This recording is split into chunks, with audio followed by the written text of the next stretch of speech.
কাপড়ের খরচ, ওষুধের খরচ, ডাক্তারের খরচ সবই তো আমি দিয়েছি। আমার এত বড় হয়ে যাচ্ছে। আপনি আমার সব খরচ দিচ্ছেন। আমি কোনোদিন আমার বাপের সম্পত্তির খোঁজ দিছি? আমার বাপের সম্পত্তি থেকে ধান আসছে কতখানি খোঁজ দিছি? রাইস মিল থেকে কত টাকা পাইছেন খোঁজ দিছি? পুকুর থেকে কয় টাকার মাছ বেচছেন সেই খোঁজ দিছি?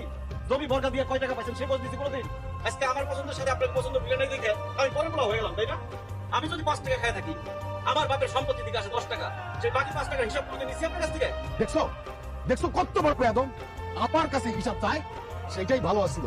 ছোটবেলায় তোর বাপ মা মারা যাওয়ার পরে তোরে তগবাড়ি দিয়ে রেখে আসতাম, কুত্তা সেটা তোরে খাইতো। এই যে আমি তোরে উঠাই নিয়ে আইছি, কোলে কইরা আইনা বড় করছি পাইলা পয়সা। হ্যাঁ, এখন এখন তো তোর বড় হয়ে গেছস, শরীরে শক্তি হইছে, লম্বা লম্বা কথা কওয়া শিখছস। আপনি খালি কইতেছেন আমার জন্য করছেন সবকিছু, আমার জন্য আপনি কিছুই করেন নাই। যা করছেন নিজের জন্য করছেন। কি আছে আপনি গো? আমার বাবার সম্পত্তি দিয়ে যা করার করছেন, আপনি নিজের স্বার্থের জন্য সবকিছু করছেন, আমার জন্য কিছুই করেন নাই আপনি।